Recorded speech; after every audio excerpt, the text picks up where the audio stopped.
नमस्कार, मैं हूं आशीष वर्मा। मॉर्निंग कॉल में आपका स्वागत है। शुरुआत इस वक्त की हेडलाइंस के साथ। डाउ जोन्स 20,000 के आंकड़े को छूने में नाकाम। फाइनेंशियल्स और रियल्टी शेयरों में बिकवाली से अमेरिकी बाजार 4.5% फिसले। एशिया की भी शुरुआत कमजोर।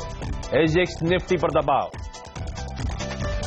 जीएसटी काउंसिल की 2 दिनों की बैठक आज से होगी शुरू। केंद्र और राज्य सरकारों के बीच मतभेद दूर करने पर फोकस। मॉडल जीएसटी कानून पर भी होगी चर्चा। 6 घंटे तक चली टाटा स्टील की ईजीएम। नुस्ली वाडिया नहीं हुए शामिल। आज टाटा मोटर्स की ईजीएम पर नजर। वाडिया को हटाने पर होगी चर्चा। जेएसडब्ल्यू स्टील में स्टॉक स्प्लिट को शेयरधारकों की मंजूरी। 10 रुपए फेस वैल्यू वाले शेयर को 1 रुपए वाले 10 शेयरों में बांटा जाएगा। आज फिर होगी किंगफिशर विला की नीलामी। गोवा में है विजय माल्या की ये लग्जरी प्रॉपर्टी। कुछ दिन पहले मुंबई के किंगफिशर हाउस की नीलामी रही थी नाकाम। और आईटी डिपार्टमेंट का दावा 3,300 करोड़ का काला धन बरामद। अलग अलग जगहों से 92 करोड़ के नए नोट भी जब्त। और गुरुवार की सुबह सबसे पहले देख लीजिए किस तरह के इंडिकेशंस आ रहे हैं। थोड़ी सी कमजोरी के साथ कामकाज की शुरुआत होगी, इस तरह के इंडिकेशंस है। एसजीएक्स निफ्टी दिखा रहा है कि 15 से 20 पॉइंट के आसपास का दबाव, मोटा मोटी 1/4% के आसपास ही कमजोरी के साथ शुरुआत होने के इंडिकेशंस है। दरअसल एशिया में भी ठंडा कामकाज होता हुआ आपकी स्क्रीन पर ज्यादातर एशियन मार्केट्स भी फ्लैट या लाल निशान में ट्रेड कर रहे हैं। इमर्जिंग मार्केट्स में तो वैसे ही प्रेशर कंटिन्यू होता हुआ, लेकिन आज डेवलप्ड मार्केट्स का भी जो पिक्चर है वो कमजोरी की है। अमेरिका में 1/4% का दबाव था। यूरोप में एकदम फ्लैट कामकाज होता हुआ नजर आया।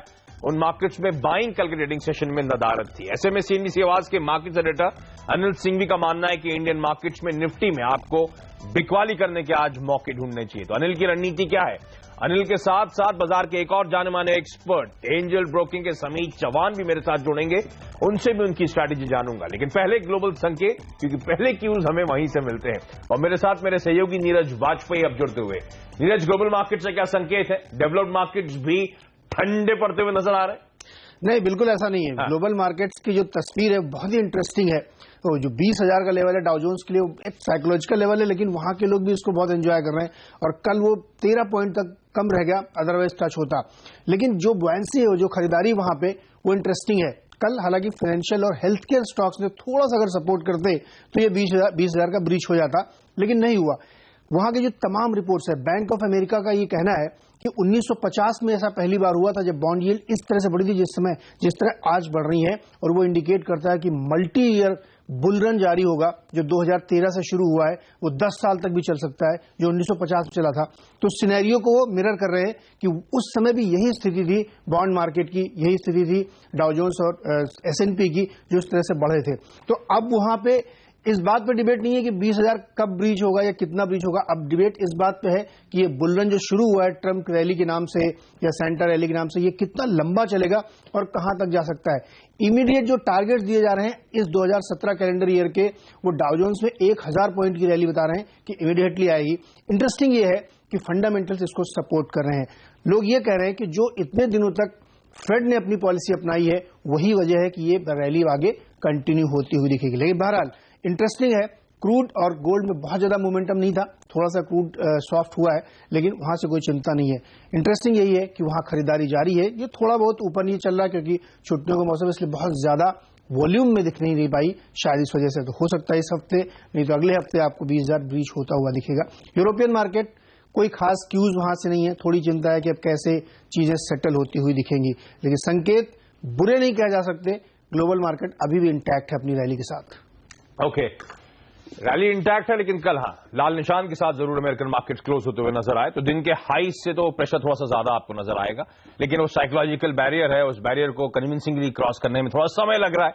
और उससे ज्यादा वो वेट एंड वॉच मोड पे शायद उस साइकोलॉजिकल बैरियर को ब्रीच करने के लिए अमेरिकन मार्केट्स, और शायद अगर लंबा बुलरन की तैयारी हो रही है तो इंग्रेडिएंट्स इन प्लेस शायद उसके लिए नजर आ रहे हैं धीरे धीरे करके, तो वो संकेत आपके लिए अच्छे हो सकते हैं। मेरे लिए संकेत क्या अच्छा है इन सब में, डॉलर इंडेक्स आपकी स्क्रीन पे आना चाहिए। 103 के अब नीचे कामकाज करता हुआ, 103.6 के हाईज थे, ध्यान रखें डॉलर इंडेक्स के। वो हम क्योंकि डेली बेसिस पे इस इंडेक्स को ट्रैक कर रहे हैं, इससे मार्केट्स का रिएक्शन देख रहे हैं, तो क्योंकि इस पे पूरी तरह से मार्केट डिपेंडेंट है इस समय, तो ये इंपॉर्टेंट एक ट्रिगर हो सकता है। लेकिन चलिए, पिछले आपको इस हफ्ते के 3 ट्रेडिंग सेशन निकल चुके हैं। पिछले स्टार्टिंग के 2 सेशंस जो थे, सोमवार और मंगलवार को भारतीय बाजार दबाव में थे। एक दिन आधे % का सेल ऑफ आया, उसके बाद 1/4% का दबाव था। कल लग रहा था शुरुआत में कि आज का सेशन एटलीस्ट बेहतर है, दिन भर हमारे निशान के साथ कामकाज कर रहे थे। लेकिन मंडे की तरह कल भी आखिरी आधे घंटे 45 मिनट में एक तगड़ा सेल ऑफ इंडियन मार्केट्स में आया। ऊपरी स्तरों से तो अच्छा खासा प्रेशर और ऑलमोस्ट 50 पॉइंट से ज्यादा निफ्टी उन सेल ऑफ में जो आया था आधे पौन घंटे का, उसमें 50 पॉइंट से ज्यादा दबाव दिखाने लगा। फाइनली 8061 के लेवल्स पे हम क्लोज हुए, यानी कि ऑलमोस्ट दिन के लोज के आसपास। बैंक निफ्टी में एक माइनर आउट परफॉर्मेंस था। या आउट परफॉर्मेंस में क्यों कह रहा हूं, क्योंकि बैंक निफ्टी एटलीस्ट हर निशान में कल क्लोज होने में कामयाब रहा है। लेकिन दबाव फिर कहां से आया? दबाव आया एफएमसीजी से, आईटी कंपनी से और फार्मास्यूटिकल से। तो तीनों बाजार मोटा मोटी जिन पॉकेट्स को पहले डिफेंसिव कहता था, पहले मैंने इसलिए कहा क्योंकि अब बाजार मानता नहीं है कि अभी डिफेंसिव रह गए हैं, वॉलेटाइल होते हैं ये भी। तो इन तीनों डिफेंसिव, सो कॉल्ड डिफेंसिव में कल प्रेशर था। मार्केट ब्रेथ भी थोड़ी सी कमजोर हो गई थी क्योंकि आखिरी घंटे का जो सेल ऑफ था वो बड़ा तगड़ा था। एक और दिक्कत की बात यह है एफआईआई की जो सेलिंग के आंकड़े आ रहे हैं।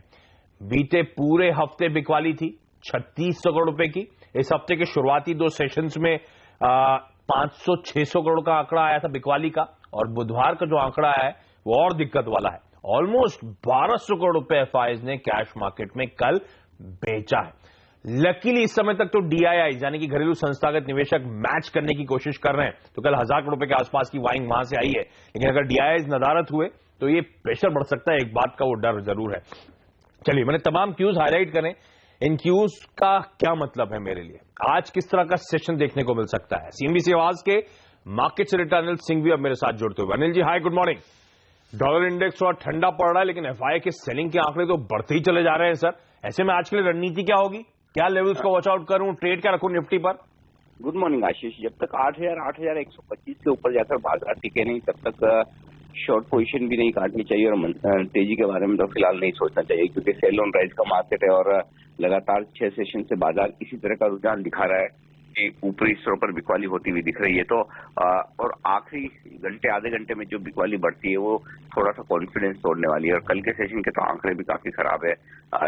लगा नहीं था कि इतनी बिकवाली होगी कैश मार्केट में भी और वायदा कारोबार में भी। तो लगता है कि एफआईआई बिकवाली के मूड में है और वो बिकवाली का रुझान उनका कम पड़ता हुआ नजर नहीं आ रहा है। ऐसे में फिलहाल बहुत आगे बढ़कर खरीदारी करने का मामला नहीं। फर्क सिर्फ इतना है कि आप 8000 के आसपास एक अहम सपोर्ट देख सकते हैं, क्योंकि वहाँ काफी पोजीशंस बनी हुई वायदा कारोबार में 8000 के फुट पर। तो शायद उस लेवल को बाजार आसानी से न तोड़े।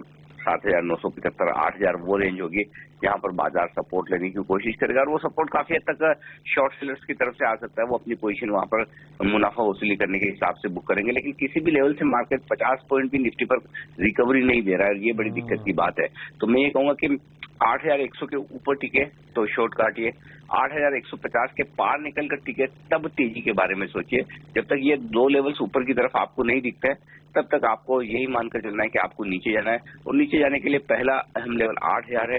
8000 के नीचे फिसले तो 50 से 75 पॉइंट तक की रिस्क और आने वाले दिनों में बढ़ सकती है। 7925 के आसपास बाजार जाने की कोशिश कर सकते। तो फिलहाल इंतजार करें। बैंक निफ्टी जरूर कल हरे निशान में बंद होने में कामयाब हुआ, लेकिन मजबूती है नहीं। आज वीकली एक्सपायरी है और वीकली एक्सपायरी के लिहाज से लगता है कुछ और डाउन साइड रिस्क बन सकती है। 18300 के स्टॉप लॉस के साथ बैंक निफ्टी को भी शॉर्ट किया जा सकता है। नीचे की तरफ 17900 18000 के लेवल आ सकते हैं। तो ओवरऑल मैं कमजोरी की उम्मीद कर रहा हूँ।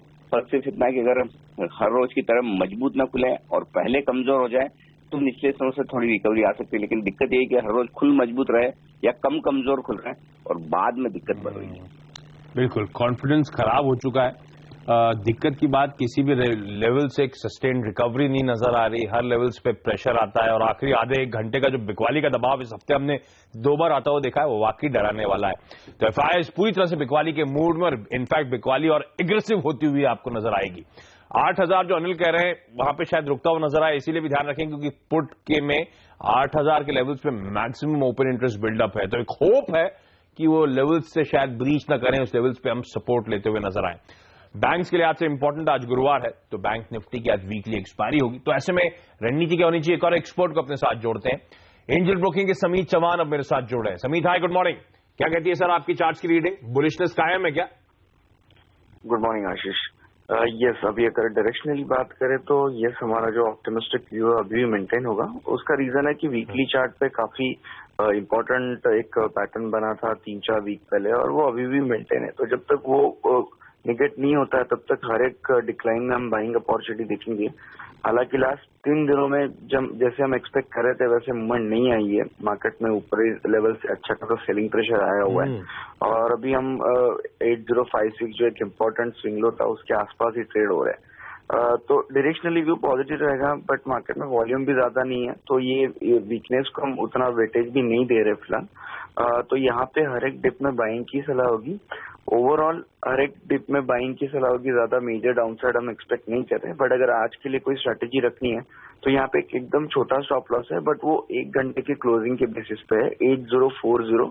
अगर ये 1 घंटे का क्लोजिंग 8040 के नीचे होता है तो for a time being long position exit किए जा सकते हैं। बट अगर वो नहीं होता है तो यहाँ पे मेंटेन रखने चाहिए लॉन्ग पोजीशन, और फिर 8200 8250 के आने वाले कुछ दिनों के लिए टारगेट हम मेंटेन रखेंगे।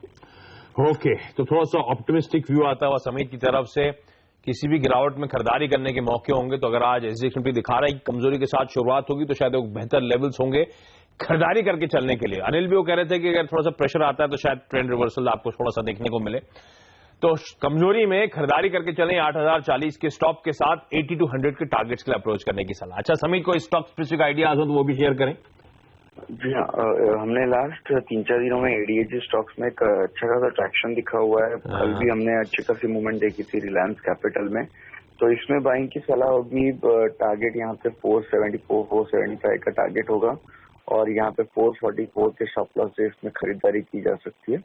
दूसरा बाय केपीआईटी टेक में होगा, जिससे चार्ट स्ट्रक्चर काफी पॉजिटिव लग रहा है, तो उसमें भी 147 के टारगेट के लिए यहाँ पे खरीदारी की जा सकती है। ओके, तो निफ्टी में खरीदारी, बाय ऑन डिप्स के मौके ढूंढने, यानी कि गिरावट में खरीदारी करने के मौके। रिलायंस कैपिटल और केपीआईटी, इन दोनों स्टॉक्स में समीत बुलिश, दोनों में खरीदारी करने के मौके। और कल मिड कैप आईटीज वैसे भी ध्यान रखें फोकस में थी, उस पॉकेट में अच्छी बाइंग देखने को मिली थी। समीत आपका धन्यवाद, और अब सीधे चलते हैं अपनी सहयोगी सोनम मेहता के पास। सोनम ने सुबह सुबह कुछ और एक्सपर्ट से बातचीत कर रखी है, कुछ और ट्रेडिंग आइडियाज वो शेयर करेंगी। सोनम हाय, गुड मॉर्निंग। आज के आपके और मेरे कपड़े काफी मैच होते हैं सोनम। ट्रेडिंग आइडियाज कौन से? गुड मॉर्निंग आशीष। सबसे पहला कॉल कोटक सिक्योरिटीज के श्रीकांत चौहान का है। सीएसए को बेचने की सलाह दे रहे हैं, लक्ष्य 600 का रहेगा, स्टॉप लॉस 635 पे लगाए। दूसरा कॉल है प्रिसिशन इन्वेस्टमेंट सर्विसेज के किरण जाधव का, जिन्होंने यूनियन बैंक को बेचने की सलाह दी है, लक्ष्य 124 रुपए 50 पैसे का रहेगा, स्टॉप लॉस 130 पर लगाए। और तीसरा कॉल है इंजन ब्रोकिंग के अमर सिंह का, जिन्होंने इंजीनियर्स इंडिया में खरीदारी की सलाह दी है, लक्ष्य 324 रुपए 50 पैसे का, स्टॉप लॉस 310 रुपए 50 पैसे पे लगाए। ओके, तो लकीली एक्सपर्ट्स थोड़े से बाइंग के मूड में, मुझे लगा था across the board sell off की रिकमेंडेशंस आएंगी जिस तरह के एफआई के बिकवाली के आंकड़े थे, ऐसा है नहीं। समीत ने कहा था निफ्टी खरीदारी करे, रिलायंस कैपिटल, केपीआईटी और इंजीनियर्स इंडिया, ये 3 स्टॉक्स हैं जहां पे एक्सपर्ट्स मानते हैं खरीदारी करने के मौके ढूंढने चाहिए। सीएससी और यूनियन बैंक, इन दोनों को बेच के चलना चाहिए। लेवल्स आपकी स्क्रीन पे लगातार आते रहेंगे, नीचे टिकर बैंड में आएंगे, आप जब चाहें ओपनिंग से पहले से नोट डाउन कर सकते हैं। लेकिन चलिए, आज कौन से टॉप 5 शेयर्स रहेंगे फोकस में खबरों की वजह से, यानी कि आज के टॉप स्टॉक्स इन न्यूज क्या हैं। और आज हेमंत नहीं, मेरे साथ नीरज जुड़े हुए हैं।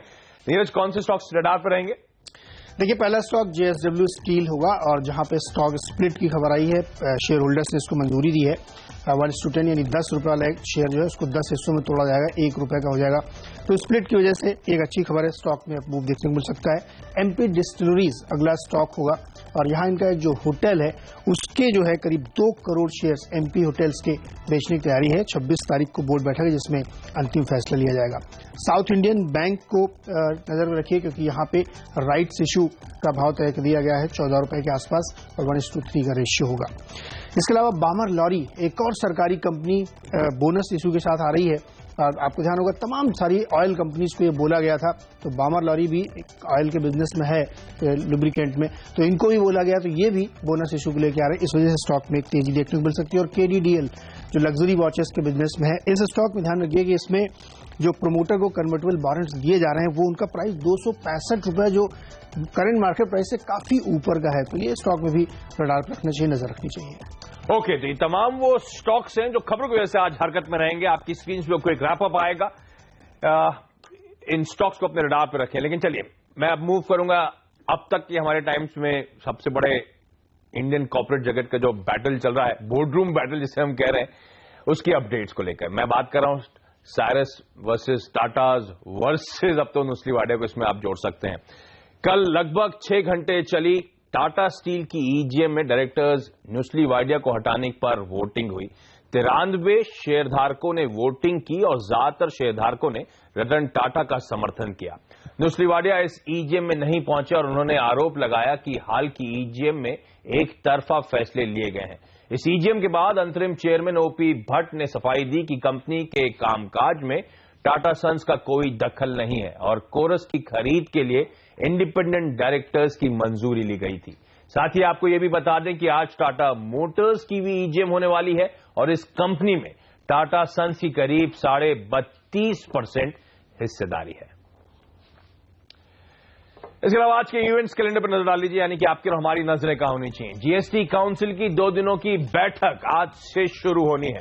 इसके अलावा दोपहर 3 बजे साइरस मिस्त्री की एक प्रेस कॉन्फ्रेंस होगी, तो सबकी नजरें वहां पे होंगी। एयरसेल मैक्सिस मामले पर फैसला आना है। वोडाफोन पर जुर्माने के मामले में दिल्ली हाई कोर्ट में आज सुनवाई है। बैंक्स आज फिर किंगफिशर बंगले की नीलामी करेंगे। नोटबंदी पर दिल्ली हाई कोर्ट में सुनवाई है आज, और पार्टी वर्कर्स को संबोधित करेंगे प्रधानमंत्री मोदी। इसके अलावा वेल्सपन इंटरप्राइजेज की आज एक बोर्ड बैठक है, बायबैक पे विचार होने वाला है। नारायण हृदयालय की बोर्ड मीटिंग है नॉन कन्वर्टेबल डिबेंचर्स जारी करने पर, और BPL, Jindal saw, Patel engineering और रिको इंडिया, इन चारों कंपनीज की आज AGMs भी होने वाली है। लेकिन चलिए यहां पे एक छोटा सा ब्रेक लूंगा। हमने अब तक इक्विटी के एक्शन की बात करी, लेकिन तगड़ा एक्शन हो रहा है कमोडिटी और करेंसी स्पेस में भी। वहां पे किस तरह की चाल आज एक्सपेक्ट करूं और आज के लिए मेरी टॉप स्ट्रैटेजी क्या हो, इस पर बात।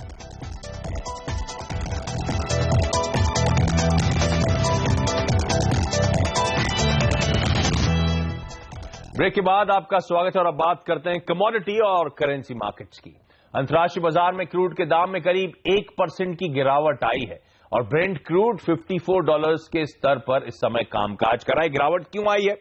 क्योंकि एक्सपेक्टेड था कि अमेरिका में इन्वेंट्री 25 लाख बैरल्स गिरेगी, जबकि इन्वेंट्री 23 लाख बैरल्स बढ़कर निकली है। इसलिए हमने देखा था कल कच्चे तेल में प्रेशर आता हुआ। वहीं सोने में कारोबार लगभग सामान्य रहा है। सोना बहुत क्लोजली डॉलर इंडेक्स को ट्रैक कर रहा है और उसमें बहुत ज्यादा मूवमेंट तो है नहीं, ठंडा पड़ा है, लेकिन अभी भी 103 के बेहद करीब इस समय डॉलर इंडेक्स में कामकाज हो रहा है। इसलिए सोना आपको लैकलस्टर कामकाज करता हुआ नजर आएगा। रुपए की जहां तक बात है, क्योंकि डॉलर इंडेक्स ठंडा पड़ रहा है तो आज उस पर फोकस होगा। ऐसे में क्या रणनीति हो कमोडिटी और करेंसी मार्केट्स की, इस पर बातचीत करने के लिए मेरे साथ अब SMC कॉम्ट्रेड की वंदना भारती जुड़ रही है। वंदना, हाय, गुड मॉर्निंग। पहले तो कच्चा तेल मैम, क्या करना चाहिए? प्रेशर बढ़ने वाला है या खरीदारी करने के मौके ढूंढूं? गुड मॉर्निंग आशीष। मुझे लग रहा है कि जिस तरीके से कल अनएक्सपेक्टेड इंक्रीज हुआ US इन्वेंट्री में, तो ऑलरेडी हम लोगों ने एक रिएक्शन आते हुए देखा नेगेटिव। आज मुझे लग रहा है कि थोड़ा सा बाउंस बैक होगा और आज बहुत ध्यान से आज ट्रेड करना होगा, क्योंकि बहुत सारे US के जो डेटा है वो शेड्यूल है, चाहे वो ड्यूरेबल गुड्स हो या इनिशियल जॉबलेस क्लेम हो या फिर GDP डेटा हो, काफी सारे डेटा हैं आज। तो 6 बजे के बाद मुझे लग रहा है कि मार्केट में ज्यादा हलचल रहेगी और वहां पे अगर डेटा थोड़े से पॉजिटिव होके आते हैं तो मुझे लग रहा है कि थोड़ा सा जो लोअर लेवल बाइंग है वो हम क्रूड में आते हुए देख सकते हैं और मार्केट जो है 3630 MCX में मुझे लग रहा है कि आ सकता है, और बाहर की मार्केट भी मुझे लग रहा है कि 40 से 45 सेंट तक का जो इम्प्रूवमेंट है वो दिखा सकती है। साथ ही मुझे लग रहा है कि जो इंडस्ट्रियल कमोडिटीज है जिसमें हम लोगों ने कल फॉल आते हुए देखा, लेकिन अगर आप देखें तो कॉपर कहीं ना कहीं अपने आप को रोक के रखा हुआ है 375 के ऊपर। तो मुझे लग रहा है कि जब तक 375 से ऊपर स्टे कर रहा है तब तक थोड़ा सा इम्प्रूवमेंट की यहाँ पे चांसेस है। और यहाँ पे मुझे लग रहा है कि कॉपर में भी एक बाइंग आ सकती है। 376 के लेवल पे बाई करना चाहिए, 382 का टारगेट रखना चाहिए और 373 का एक छोटा सा स्टॉप लॉस जो है वो मेंटेन करना चाहिए। और रुपया क्या करूं मैम? कल तो कुछ हद तक ठंडा पड़ा है जरूर, रुपया 68 के नीचे आ गए हम फाइनली, लेकिन आज क्या ट्रेड होगा या रेंज? बिल्कुल आशीष, मुझे लग रहा है कि कल जिस तरीके से अप्रिशिएट हुआ, मुझे नहीं लग रहा है कि वो जो परफॉर्मेंस आज रिपीट होगा। फिर भी मुझे लग रहा है कि एक बार 67.85, क्योंकि आप देखें तो डॉलर इंडेक्स में रिट्रीट तो ये कर रहा है 14 साल की ऊंचाई पे और रिट्रीट कर रहा है, लेकिन बहुत ज्यादा डाउनफॉल यहाँ पे नहीं है। क्रिसमस से पहले हम लोग सोच रहे थे कि थोड़ा सा यहाँ पे करेक्शन आना चाहिए, लेकिन उतना करेक्शन है नहीं। मुझे लग रहा है कि यहाँ पे रुपया में भी अप्रिशिएशन यहाँ पे ऑलरेडी आया है और ऑलरेडी मुझे लग रहा है कि थोड़ा सा और है यहाँ पे संभावना। तो 67.85 तक मुझे लग रहा है जो रुपये जो है वो अप्रिशिएट हो सकता है आज के दिन में। ओके, वंदना भारती जी बहुत बहुत धन्यवाद सीएनबीसी आवाज के लिए वक्त निकालने के लिए। तो कच्चे तेल में खरीदारी करने के मौके 3630 के टारगेट्स के लिए कमोडिटी बेस्ड मेटल्स में कॉपर टॉप बेट होगी। खरीदने के मौके ढूंढने 382 के लक्ष्य के लिए और रुपया एक रेंज बाउंड होगा और माइनर एप्रिसिएशन के लिए आप चाहें तो प्ले कर सकते हैं रुपए को। लेकिन चलिए यहां पे एक छोटा सा ब्रेक लूंगा, ब्रेक के बाद एक क्विक मार्केट चेक।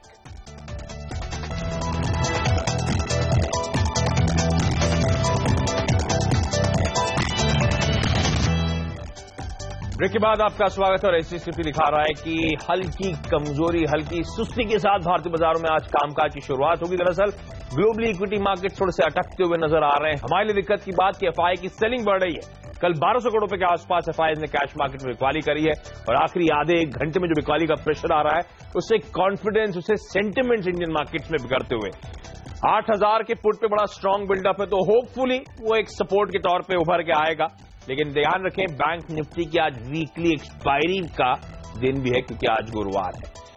चलिए, लेकिन मॉर्निंग कॉल में आज के लिए इतना ही। यहां पे एक छोटा सा ब्रेक लेंगे, ब्रेक के बाद आपके लिए लेकर आएंगे स्टॉक 2020। नमस्कार।